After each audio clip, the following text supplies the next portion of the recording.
Welcome to Straight Up Dog Talk. I'm Em, and we are back again this week with another amazing guest. This week we have Laura Garcia from Curious Snoots. We are going to talk about walking our dogs, leash reactivity, and polite exchanges with dogs on and off leash.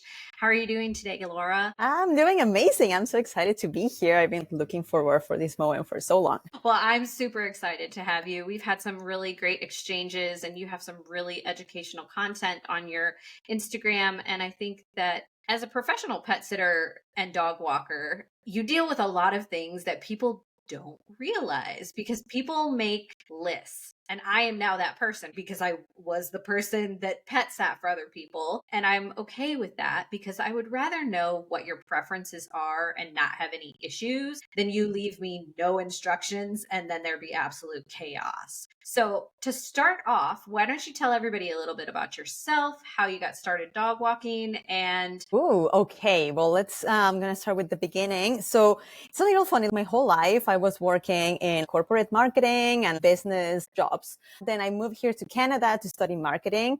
And then I continue with climbing the corporate ladder. But then when I was doing that job, I was so miserable. I was sitting here in my desk and I would see the sun come and go. And I was still just me and my computer. And that was really crushing my soul. So I remember one day I was having my 10th existential crisis of the day. And then my husband came in and he was just like, why don't you? Because I always said, if I could choose, I would work with dogs. And then he was just like, why don't you just quit and work with dogs? And I was just like, what? Am I allowed to do that? So I decided to just quit everything. And then I started at a doggy daycare. And then from there, everything kind of like just started snowballing because I learned all about dogs and I quickly got into behavior, and I've always been very intrigued about human behavior. So moving to dog behavior was just like, whoa, this is amazing. So I think like from there, I was just like obsessed. I want to be a dog trainer. So I started courses to become a dog trainer.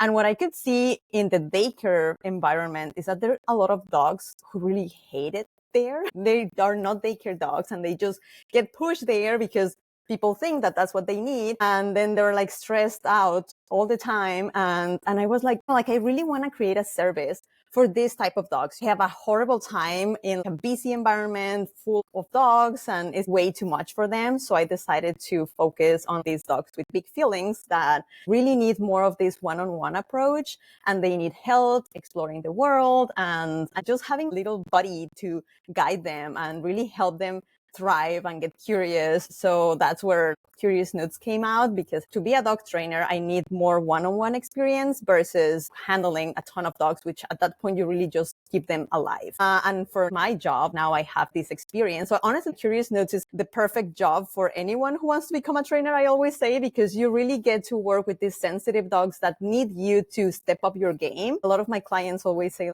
we feel bad calling you a dog walker because you do so much more. But at the same time, what I do is what other dog walkers should be doing, because they should be aware of their body language, of the behavior, how they're feeling, and really choosing wisely in which situations they go and which they don't. And I feel like you have to leave the dog better at the end of your experience with them. So that's kind of my whole philosophy. What I'm trying to do is really turn this into any dog walker can do, because that's what in my head they should do. I think that is amazing, first of all. But second of all, yes, we need to be talking about doggy daycare and dog parks and how that is not the solution for every dog.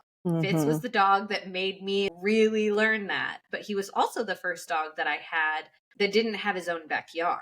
I was living in an apartment when I got him and he was a puppy. And I probably had higher energy dogs before. I just didn't realize it, especially when I lived in Texas, because my dog Fiona would swim in my pool, just laps and laps and laps and laps. So she probably definitely was a high energy dog, but she had an outlet for it. She would And too. yeah, she swam. So I guess I never really had a dog show me that their needs needed to be met in a different way until Fitz, who doesn't really like other dogs, isn't really comfortable around other strange people, and definitely doesn't like loud noises or unexpected incidents happening, right?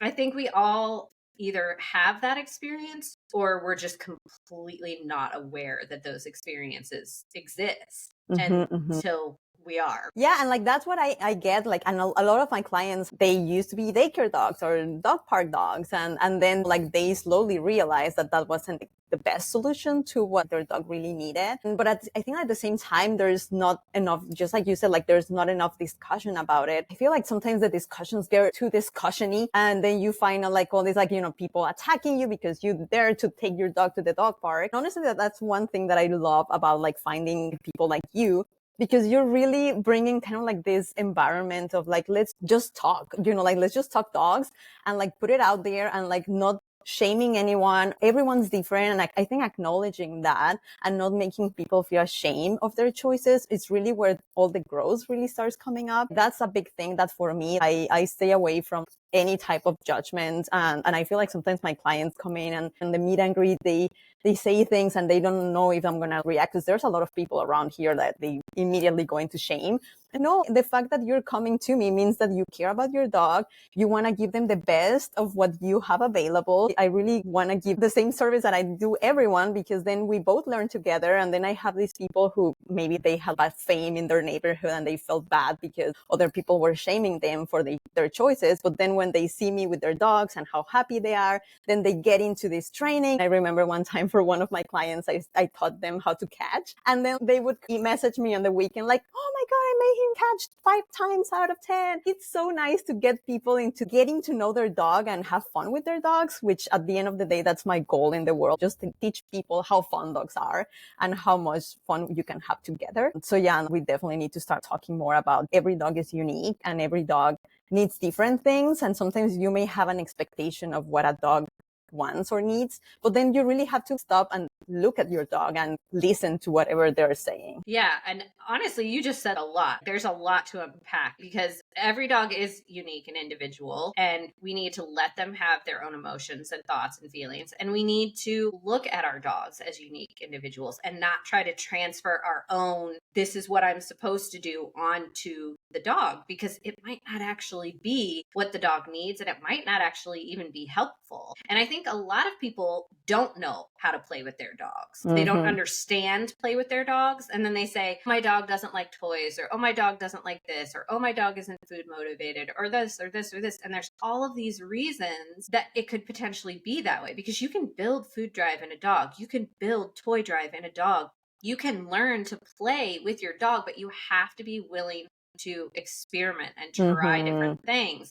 Because if you're not willing to play around with it, you're never really going to discover who your dog is. And I think that is the best part about being involved with dogs, is that silliness, and that you just get to have fun and be joyful with them, because they don't judge. So why should we? And back to your point about people feeling shameful or guilty, a lot of my training clients in their training videos or in our back and forth discussions will say, I'm sorry, or, oh, I didn't do that right, or I did this instead, or we modified it this way because that works better for us. And they're apologizing. And I'm like, why are you apologizing? That's awesome. That's amazing. I'm so glad you found something that worked better for you. And yeah, it might have been based on, we're catching this, but instead you had to do this first, and then you had to turn them this way, and then you had to do whatever. The basic principle was for me to motivate you and inspire you, not for me to tell you it has to be set in stone this way. That's not what I want. Yeah, exactly. And I think at the end of the day, everyone knows their dog better, and they know themselves better. We cannot go and tell them how to do things.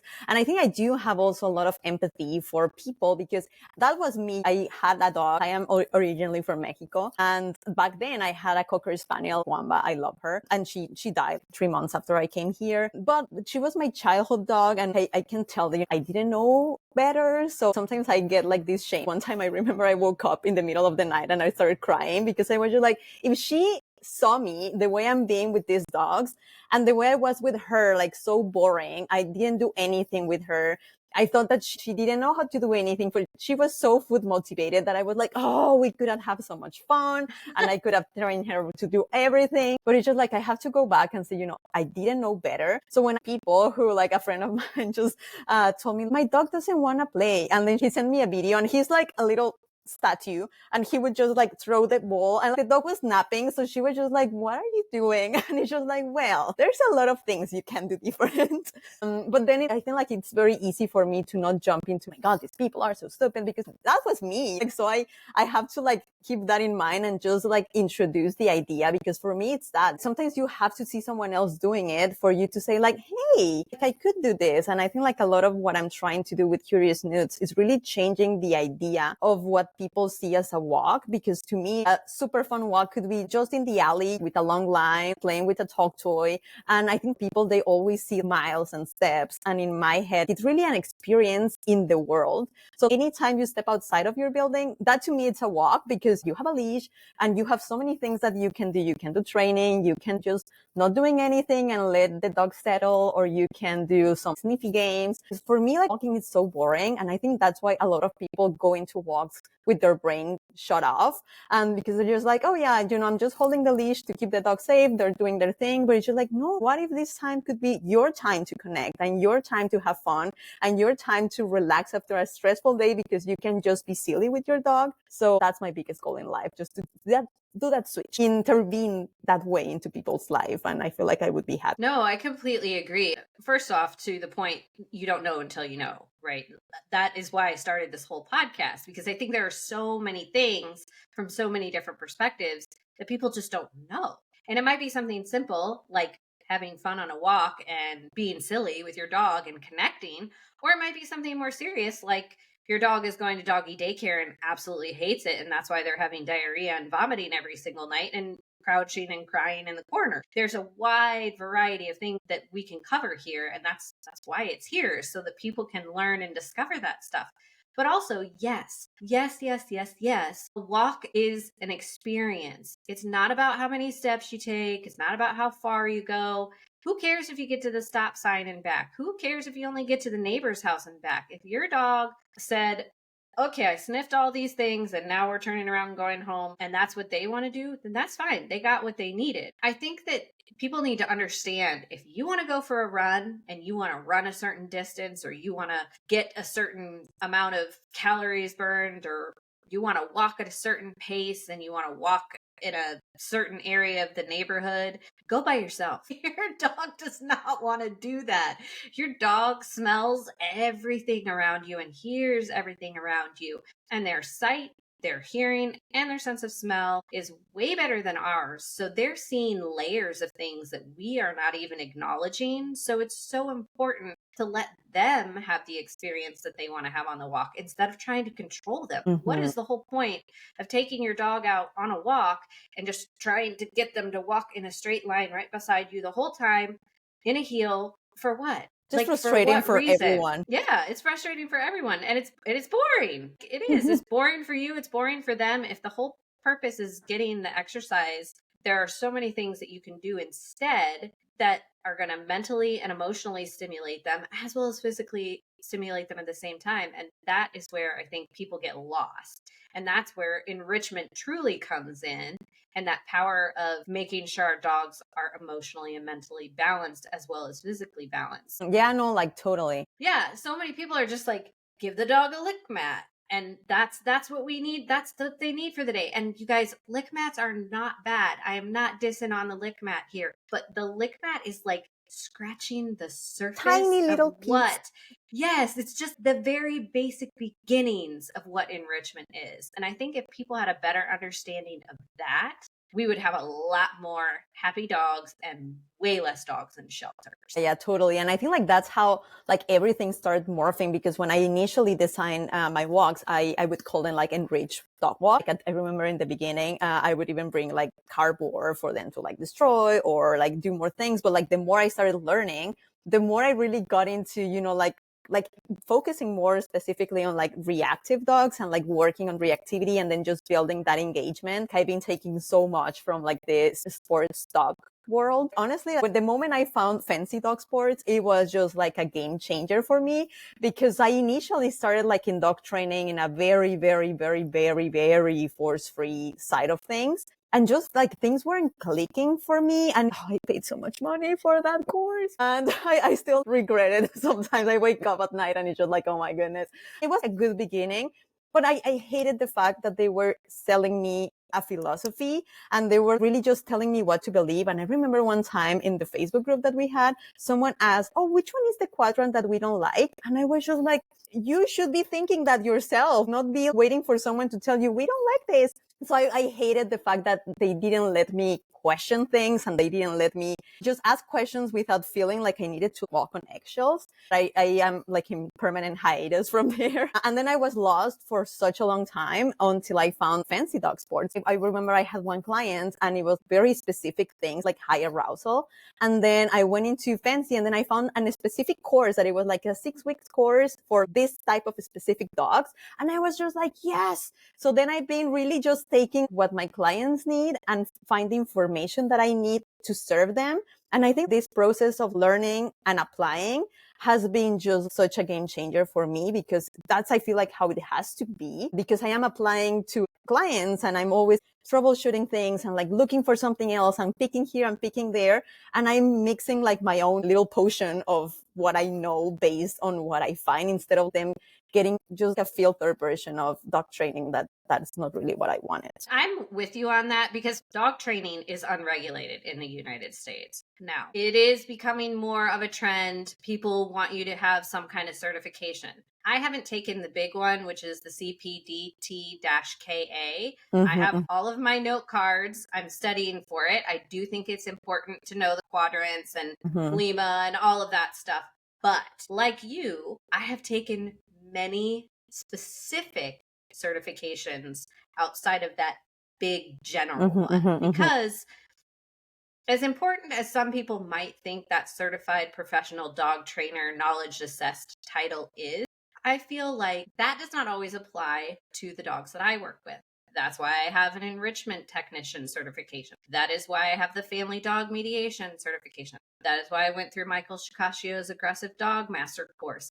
And since this episode will be coming out after I have announced this, that is why I'm also now a certified professional canine nutritionist. Because I find that there's so many things that contribute to our big feeling dogs, and shockingly, diet and health is one of them. And I think a lot of people just don't realize that. Because of Toby's pancreatitis, I went down a huge rabbit hole and then was encouraged by two people, Tanisha from Pet Matrix and Nellie from the Combine Dog, to just go ahead and get my certification because I've learned so much about it. It was silly for me to not have it. So I feel like I'm trying to do the same thing. I'm morphing into my own little category of dog trainer. I might not have the big title, but I am creating a space for the right category of clients, because we're niching down. Yeah, and I think that that's important because not everybody needs basic obedience and not everybody needs service dog training. And while I'm working on those kinds of skills as well, because there may be a time where we have to tune something up or refine something for somebody, I think that there are other things at play for most dogs that just need to be addressed. And if you can find what those things are and specialize in those things, then those dogs are going to be more successful in the family as a whole. And they might not be the trainer you need the next time, but at least they know who to send to you when they run into people who need you. And I think that that's really important. Yeah, totally. I didn't really realize that I was doing that, but even with my walks, because I focus on dogs with big feelings, people have really connected with that term. At least in my city, a lot of people know me because it's just like, oh yeah, reactive dogs, like, Curious Snoots. So it's so cool. And I think that's what I was feeling. Besides just all the dog training wars, my heart, I am very curious. That's what I named my business like that. It was kind of in my heart. So sensitive dogs has always been a big thing for me. So going through like all these steps, which I mean, like, I'm not going to lie, it really helped me a lot setting up, at least the one term that I did, setting up the foundation, understanding the quadrants, understanding like mechanics. So it was great. But then it was just, I really don't like the community that I found. And I feel like I don't want to waste my time there. And I really want to take my own journey and find my own people, if that makes sense, who are also curious, who also want to have these conversations, who are also open. So that's what I did. And it ended up leading me. And that's where I met you. And look at us. Now we're having these conversations. Yeah. And on top of that, let me just make this comment, because you said the dog training wars. Like, seriously, if dogs are unique individuals, then why do trainers need to be cookie cutter cutouts? Literally. Yeah. What is this? Both sides of the fence are like, we're going to do it this way and we're going to use e-collars and prong collars. And the other side of the fence is like, we're not going to use any of that because it's evil and bad and horrible and you should be shamed to hell. And I'm just like, you guys, true balance is modifying each training plan to the specific dog.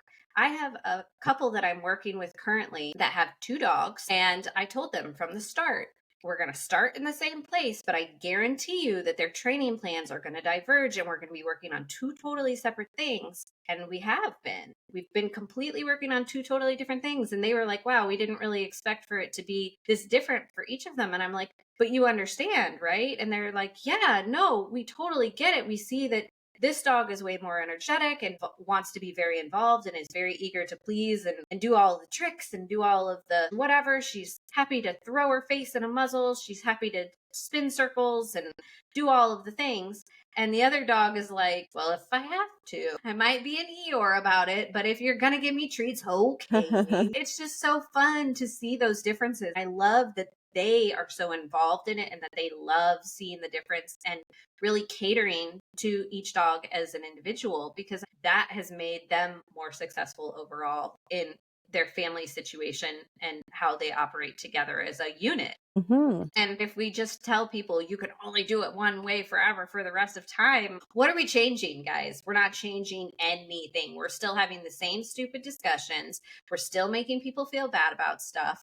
And we're arguing about things that don't actually matter. Yeah, honestly, that's exactly my feeling. That's a little bit of a promise that I made myself when I started creating content. Is I just want to show people what I do and how they can do it too. But everyone that I see that are making content, pointing fingers, as soon as the video starts with this trainer, all the trainers, it's just like, no, nope, nope, nope. I want to see people showing their work and I want to see people doing what they do. And like, I learned so much from just watching them. And like, even if they're balanced or like they are like force free or they're anything in between, I learned so much from seeing people working with dogs that it's just like, why are you losing energy in like fighting each other when you could all be just showing what you do and let the world like connect with whatever they connect? Because I think like in the era of the world, like we're so many people, you are not gonna convince. And I remember that was another thing that really struck me. This time was more on like the force free side, that I remember this girl asked in one of like the communities, but she was just like, what are your worst fears if the force free side doesn't win or something like that? And I was just like, that is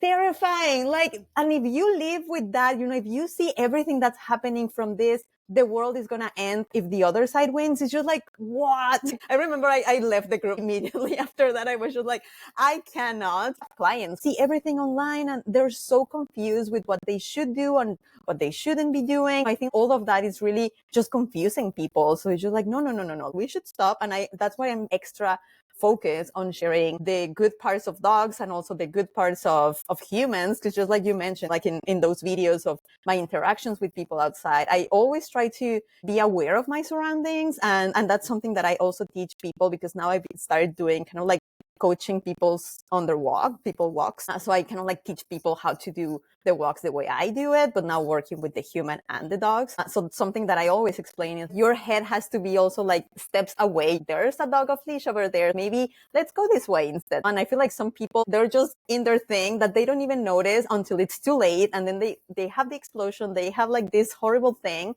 that if you're just aware with your dog and your surroundings, you really can avoid a lot of things, or at least be very proactive about things instead of reactive. But I also find that the same way that we have reactive dogs, we have so many reactive humans, and that's coming from I want to say reactive human in recovery, because I used to be very reactive and I was just, my nervous system was very on edge all the time. It's been like a lot of work calming them down. And I think that's why I relate a lot with my big feeling dogs, because I have big feelings too. So you need to acknowledge that people also have their feelings, and it's just a whole thing that you really need to stay aware and try to be one step ahead. Kind of like I always tell people, you need to expect stupid people out there and then just plan for it. Just incorporate that in your plan for the walk, because it's going to happen, and nothing comes from you getting frustrated and angry, but better to be alert of when that happens and you're like, I'm going to go the other way. So so many things. Well, so let's throw out a dog trainer term here, management. You cannot manage the situation and appropriately prepare or avoid things unless your head is on swivel. If you are scrolling through TikTok or Instagram or whatever while you're walking your dog and you're not actually paying attention to your dog, you're missing everything. You're missing all of the body language. You're missing everything that's happening around you. Your head needs to be on swivel. You need to actively be looking for triggers. That could be other people, that could be other dogs, that could be the mail truck, it could be a trailer, it could be a motorcycle, it could be a small child, it could be anything. And you cannot effectively find a solution to the situation if you're not paying attention. It's just like people who sit at the dog park and read their book instead of actively engaging with their dog, because they go there, just like with doggy daycare, guys, and dump their dog and don't pay attention to the entire thing that's happening. And now their dog's in a fight, or now their dog's been attacked, or somebody's gotten bit, or a dog's cornered, or whatever the situation happens to be. And nobody knows what happened because nobody was paying attention. And that's how this stuff starts. And everybody's like, well, I didn't see it, what happened, or I don't understand what is Came going out of the on. blue.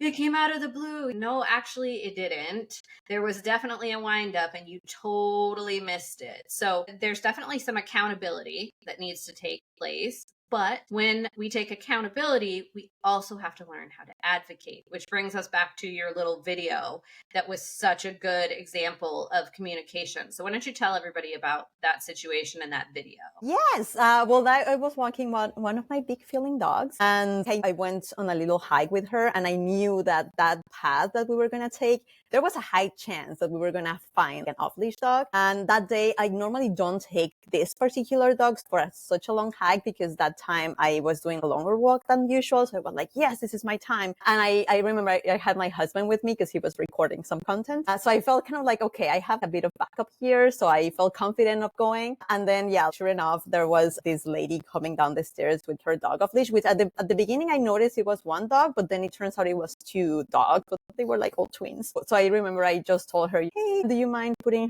him on a leash? I have a reactive dog. And she was so nice about it. That was the best part of everything, because she understood in the second. And then she was just like, oh, yeah. And she called her dog.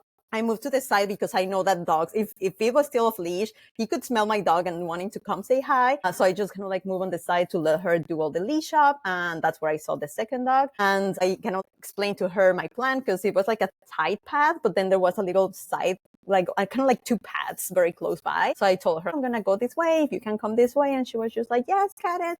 And then she just came in. And I remember even when I said, thank you, she was just like, oh, you're welcome. Or like, of course. And it's so nice to see people being so nice. You can have your dog off leash, but if you see someone else coming, like just reassure them and put them on a leash, or if you're in control. I always say I don't have an issue with off leash dogs if they don't come my way, because a lot of dogs are really good in control. They handle it nicely. But as soon as the dog looks at me and it's just like, I normally tell people, and I've had other instances where this guy was just like, well, it's like the culture here to have them off leash. And I was just like, what are you talking about? Like, it's not like, doesn't make any sense. This lady was so nice. And I think like, I really wanted to share that. Number one, because I caught it on camera and I was just like, yes, I think we need to put all these examples of people being really nice about it, because I feel like a lot of people feel offended for some reason when you ask them to put them on a leash. And it's just like, no, it's really not about your dog. It's about my dog. I want to make sure I'm safe and you're safe. So it's just like taking care about everyone. It's nice to see someone reacting so positively about it, and then just putting up an example out there. And it was a great example too. I would have been elated to catch something like that on camera, because it was such a perfect interaction. And you're right. I don't understand why people get offended. I'm telling you, my dog is the problem. Hey, I'm the problem. Please put your dog on a leash, because my dog is going to freak the fuck out and act like a total asshole. And then your dog might get upset or might be able to just walk right on by. But the last thing I want is conflict. So I would rather tell you, hey, can you put your leash on so that we don't have an issue, versus now we have a dog fight and I tried to stop that from happening. I don't understand. It honestly surprises me how many people still think that like off leash is a culture or that it's acceptable when literally all over the internet people are saying, please leash your dog, please leash your dog, please leash your dog. It's not that difficult. And if you have a small dog and you want to just pick your small dog up instead of leash it, fine.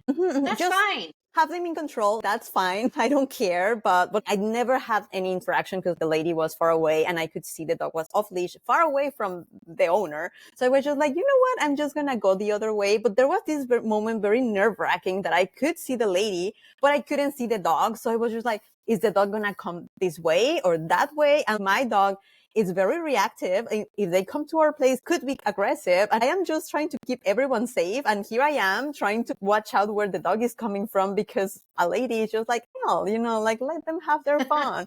And it's just like, no, don't let them have or their let fun. them work it out. My That is goodness. the one that makes me insane. Let them work it out. No, that's not actually what we want to Yeah, do no. here because that ends in injury almost every single time. Every Mm-hmm. single time. Yeah, no, and in my case, because I'm a walker, is that I don't want to return my dog's hurt. My biggest thing is always, even when I'm training my team, is avoid. We're really not here to be the wild cards here. Avoid anything because I want the dog to come back home in one piece. No, I completely agree with that. And it should be about safety for everyone, not just you and your dog, but the other person and their dog or dogs as well. Because if we could just respect space a little bit. Mm-hmm. The thing that I don't understand is it would be like if I just came running up to you out of nowhere. No dogs involved here in this scenario, guys. If I just went running up to Laura and got in her face and I had never met her before and I threw my arms around her and I swung her around and gave her a huge hug and she was like, who the heck is this person and why is she touching me? That is what it is like when we are letting our dogs just off leash running up to other dogs without proper introductions. Would you want that to happen to you? No, I it's want that so to happen to scary. me. What the hell? Yeah. What just happened to me? I will tell you from personal experience, a lot of you know that I have multicolored hair and a lot of tattoos. I have had really strange experiences standing in line to get a ticket at the movie theater and someone coming up and legitimately tracing my tattoos on my back and start commenting on how they like the floral pattern. Where did I get it done? And isn't this lovely? And I'm just like, why So are you crazy. touching me? Right? It's so weird. Like, what gives you the right to do that? And that's why I understand when people are saying, leash your dog and let's advocate for space and polite manners and all the things, because I don't like that. So why should I expect my dog to like that? Yeah, That's not yeah. okay. It's crazy. And I posted another video of like me. I was walking one of my doggies and he's super friendly, but that's the thing, can be too friendly. So I was walking and then I saw a person coming. So I just moved him on the side and just asked him to wait while the person passed. And the person really acknowledged that because he was like, thanks. So I was just like, hey, and here's another thing that, we can do, because I do notice when people are hesitant to go on the same like street or anything. And it doesn't take anything. And I'm always looking for opportunities to teach my dogs good social behavior. So for me, it's like, calmness around humans and around dogs is always my goal. So if I can teach him to maybe just sit here, be neutral about this person coming in, it's a win-win to me. And then so many people started commenting. It has turned into a whole learning experience, because a lot of people sharing their fears of dogs, of how they really appreciate doing that. And it's been generally positive. I think I just had 4 people or 6 people who were like, that's not necessary, or you're not responsible for other people's feelings. But it's just well, it's not really because I am responsible. If I can make some space for them and I can also teach my dogs something good, to me, it's a win-win. It was so crazy how much it resonated with people. It has the most views that any of my videos has had, so many comments, so many shares, and it really touched something in society. And I think because I am in such a dog-focused community online, for all of us, it's so normal to just love dogs and see dogs. And then one of the comments, someone mentioned that they're Muslim and that because of their religion, they cannot touch dogs. And that just blew my mind, because coming from Mexico, we have dogs in every household. To me, it's so natural. And I can say hello to any dog, but I don't. But there are so many things that we really don't know about other people, like their culture, their beliefs, past experiences. It's really just a little kindness of moving to the side and can make a big difference to other people. So I think like those are the things that I'm really trying to model, at least with my content. These little tiny little moments can really make a difference. So that's what I'm trying to at least focus all my content on, just reminding the world that humans are actually good. Yes, that kindness and courtesy are not present enough in society anymore. And it might not be our jobs to think about other people and other dogs, but wouldn't it be so much better space and community if we were being thoughtful, being kind, being worried about other people and how the scenario is going to play out? Like, that is what actually matters in this whole situation. We're trying to prevent bad situations. And also, the too friendly thing. My dog is friendly, guys. That's out. It's out. It's not in. It's the same thing. You still should not allow your dog to approach another dog without permission, because maybe that dog is not friendly. Maybe that dog likes other dogs, but only in certain situations. Or maybe that dog doesn't like other dogs at all. Or maybe your dog runs up to somebody that doesn't have a dog, but they're Muslim and they can't touch your dog, or they're afraid of your dog because they've been bit by a dog when they were a kid or something. You're right. There are so many different perspectives to every situation. And I think that having at least a little bit of self-awareness and just thoughtfulness to push outwards towards your surroundings is so much better for the community. It's like when you go to a campground, the rule at the campground is to leave the campground the same as you found it or better. Why can't we apply that to the dog world as well? When we're out walking our dogs, when we're playing in our backyards with our dogs, when we're interacting with other people and their dogs, when we're on a walk by ourselves and we're passing people with a dog, we should be making the community a better place for people to exist, not complicating it and having arguments over things. Just be mutually respectful. That's all it has to be. Yeah, literally. And that's a lot of what I also like always try, because, it's something that I've been doing. I mean, I love smiling to people, but I've been noticing now that I walk dogs all day, because I also bike to all the dogs. So I'm always kind of like on the move. And then I was going through this kind of like very sketchy under a bridge area. And then I saw this guy, and like my first thought is, oh, he's like very sketchy, or the safety aspect that it kind of like starts scaring me. But then when we walk past, like I smile at him, and he like his face just changed completely. He was kind of like this, and then he didn't know what to do and kind of like smile back. And you could see like the impact that a smile could have on someone. And now I'm a huge fan of just going around smiling to people, because a lot of people are just kind of like, whoa, what is this? And they kind of like, they don't know what to do, and they also smile. But seeing that little kind of childlike excitement of just seeing someone else connecting with you and just giving you a smile. So it's just like, it's so funny. And if I advocate so much for my dogs and dogs with big feelings, I think for me to be coherent with my message, I also have to keep that same idea for humans, right? I need to read body language of the human and just observe all the things and the impact that my presence has in other people. And once you start seeing that, you really cannot unsee that. And then you have to act. I feel like you really have to act on it. So for this guy on the video, he was all fancy. He was kind of very dressed up. I could see him hesitating of like, maybe this dog will jump on me or getting me dirty or something. I could see that tension in him. And that's why I just moved to the side, and turns out he was very appreciative of that. So it's just those things. And for me, it's always practice, right? I designed this business for me to learn the most. So I think like that's the same when I'm out on walks. How can I make the most of this time with my dog, but also in my community? Or how can I bring some goodness into my environment? Because I think that really follows you, and you start attracting more of that. And so yeah, that's a big thing for me. I love that. And I agree. I think that, positivity and putting good energy out there and trying to be the change that you want to see in the world is more of what we need. And I think that there's going to be a big shift coming hopefully soon, where people are starting to realize that good things come to those who work hard and make space for others. And I think that you're doing amazing things, and I love to see you put up your content and to show these amazing experiences. And I think that it's really educational and really fun. And it's just neat to see that there are good things happening in the world sometimes. So, why don't you tell everybody about your business, where you're located, how they can get in contact with you, and what areas you serve? Yes. So right now I serve New Westminster. It's very close to Vancouver here in Canada. But I also now recently this year, we expanded to Poco because I'm starting to create a bit of a team. So I found Olivia. She's an angel. She is also working to become a trainer. So it was just like, this is the job for you.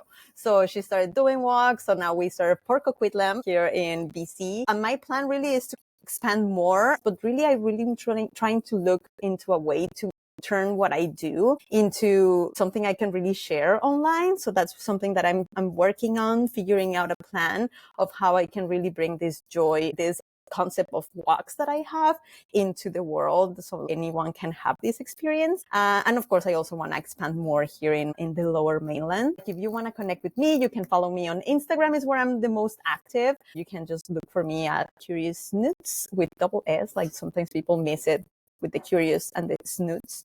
It's like I really hope to reach the world at some point, but right now I am focusing on New Westminster and just building my community. Whatever I have available, I'm going to build that very nicely. Well, I think you're doing a great job, and I really appreciate you taking the time to come and chat with me tonight. But before we sign off, what would you like to leave the listeners with? I think just going into the same line of what we discussed is just reminding people that not everything that we see on our phone is really reflecting on the reality outside. Everything online gets amplified. And sadly, I feel like it's very much on the negative side. The algorithm is designed to just attract, and negativity sadly attracts a lot of eyeballs. So I just want to leave people with this challenge of forgetting about what's online and just looking at their communities and what they see and the people that they find in the streets, because I feel like it's really our duty right now in this time and age to bring back the good into the world. And I don't think that's going to happen fully online, but we can do it little by little, just smiling to one person on the street or just telling someone that their earrings are nice, or anywhere that we can just share joy to people, or just going for a super chill sniff walk with our dogs, or just doing a game with them. So just any way that we can find that joy and share that, I think that's what matters the most right now. So I invite everyone to do that. I think that is a really important message, especially right now. So find joy, be kind, make space, advocate for your dog, and reach out to Laura on Curious Snoots. And we will see you guys next week on Straight Up Dog Talk.